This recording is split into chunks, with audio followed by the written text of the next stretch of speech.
si paling perdana.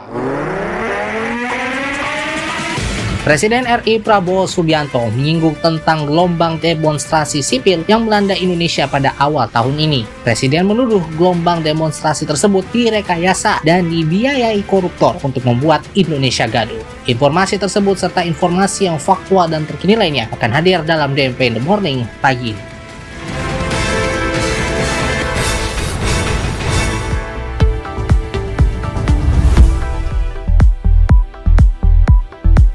Anda tengah mendengarkan DNP in the Morning edisi Selasa 22 Juli 2025. Anda bersama saya Andika Rizky Rehansyah. Tidak terima divonis 4,5 tahun, Tom Lembong siap melawan. 4 siswa dipanggil guru BK karena memvideokan belatung dimakan bergizi gratis. Serta dari dunia mancanegara, pria di Tiongkok rela tinggal di mobil selama 3 tahun demi berhemat.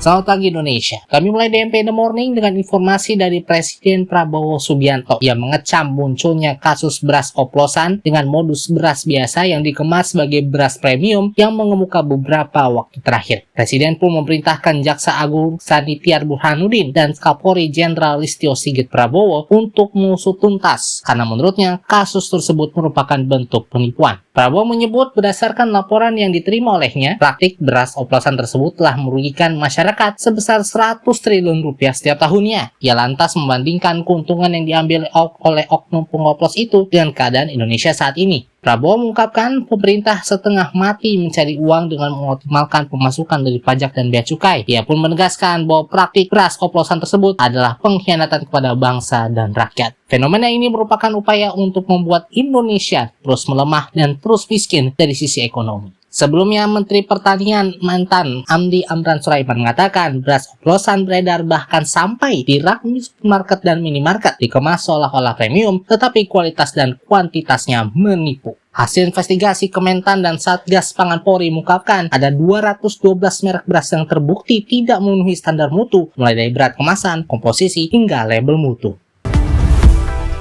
Presiden RI Prabowo Subianto menyinggung tentang gelombang demonstrasi sipil yang melanda Indonesia pada awal tahun ini. Presiden menuduh gelombang demonstrasi tersebut direkayasa dan dibiayai koruptor untuk membuat Indonesia gaduh. Hal tersebut disampaikan Presiden dalam penutupan Kongres Partai Solidaritas Indonesia atau PSI di Auditorium Universitas Muhammadiyah Surakarta atau UMS pada Minggu 20 Juli 2025 malam lalu. Dalam pidatonya, Presiden menyinggung orang pintar yang dinilai menebarkan pesimisme ke masyarakat. Presiden yang juga Ketua Umum Partai Gerindra itu menyebut terdapat pihak tertentu yang menyebarkan isu bahwa kondisi ekonomi Indonesia memburuk. Kepala negara menyatakan isu-isu tersebut disebarkan untuk menurunkan semangat rakyat. Menurutnya, investasi di Indonesia justru telah memenuhi target 4 bulan sebelum tutup tahun ini. Presiden juga menyebut berdasarkan laporan Badan Pusat Statistik atau BPS, angka pengangguran dan angka kemiskinan absolut menurun. Selain itu, Badan Pengelola Investasi atau BPI Danantara disebutnya mengelola aset senilai lebih dari 1.000 miliar dolar Amerika Serikat. Lembaga investasi negara itu disebutnya akan mengelola aset demi masa depan rakyat. Ia mengklaim juga terdapat pihak tertentu yang dinilai ingin Indonesia tetap miskin dan membiayai demonstrasi untuk menimbulkan kegaduhan.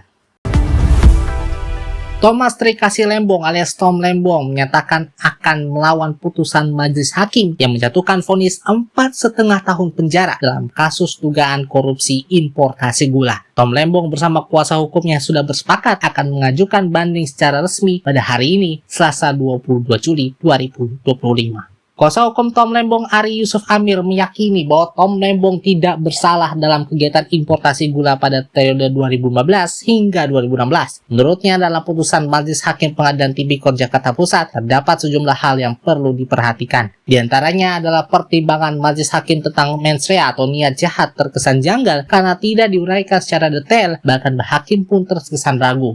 Dalam situasi seperti itu menurut Ari, seharusnya majelis hakim menjatuhkan putusan bebas sesuai asas in dubio pro reo. Artinya, jika timbul keraguan berdasarkan pembuktian di persidangan, hakim menjatuhkan hukuman yang menguntungkan terdakwa. Menurutnya, pertimbangan mens rea hanya berdasar pada keterangan saksi yang mengacu pada berita acara pemeriksaan atau BAP, alih-alih fakta persidangan. Wakil Gubernur Jawa Barat Emil Estianto Dardak atau Emil Dardak menanggapi pemanggilan 4 siswa oleh guru bimbingan konseling atau BK terkait video temuan belatung dalam menu program makan bergizi gratis atau MBG di Kabupaten Tuban, Jawa Timur. Menurut Emil, para siswa yang merekam dan menyebarkan video tersebut kemungkinan besar tidak mempunyai niat yang buruk. Dia berharap pemanggilan tersebut bukan merupakan bentuk intimidasi, melainkan langkah klarifikasi terhadap kebenaran informasi yang sempat viral tersebut. Terkait temuan belatung dalam menu MBG itu, Emil menegaskan pemerintah Provinsi Jawa Timur telah menyerahkan proses investigasi sepenuhnya kepada Badan Gizi Nasional. Ia percaya bahwa Badan Gizi Nasional akan menyampaikan investigasi terhadap hal tersebut. Selain itu, ia menyampaikan bahwa hingga kini pihaknya masih menunggu data lengkap mengenai pemanggilan siswa dan kronologi temuan belatung tersebut. Data tersebut diperlukan agar langkah pembenahan bisa dilakukan secara tepat dan menyeluruh.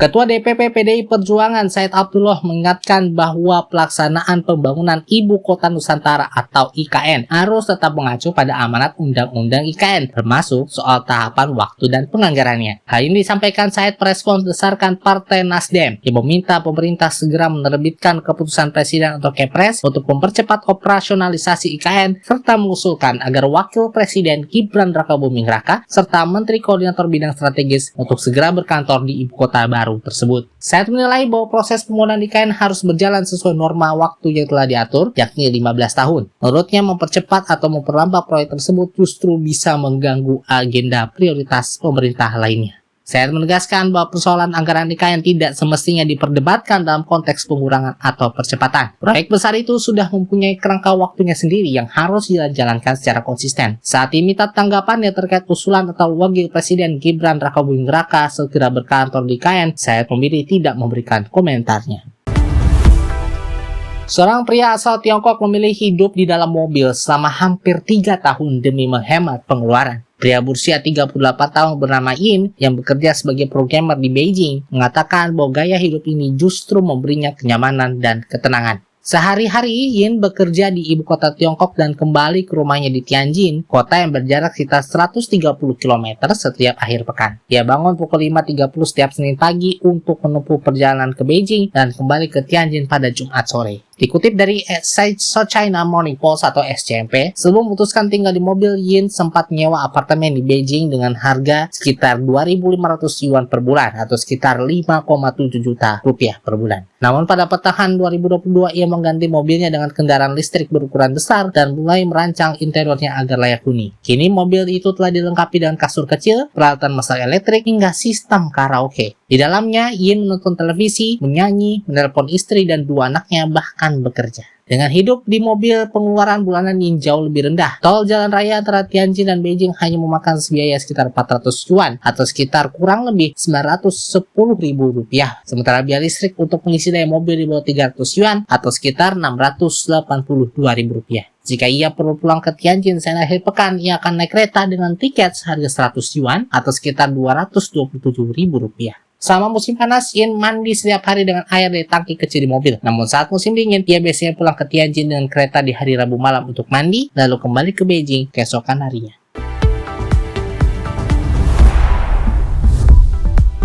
Sekian DMP in the Morning. Dapatkan informasi yang faktual dan terkini lainnya melalui situs kami di www.dmpmedianetwork.com. Wakil kerabat kerja Media Tugas, saya Andika Rizky Rehansyah. Terima kasih atas perhatian dan kebersamaan Anda. Ini adalah DMP Integrated News, lebih informatif, lebih terinformasi. Selamat pagi Indonesia dan selamat beraktivitas.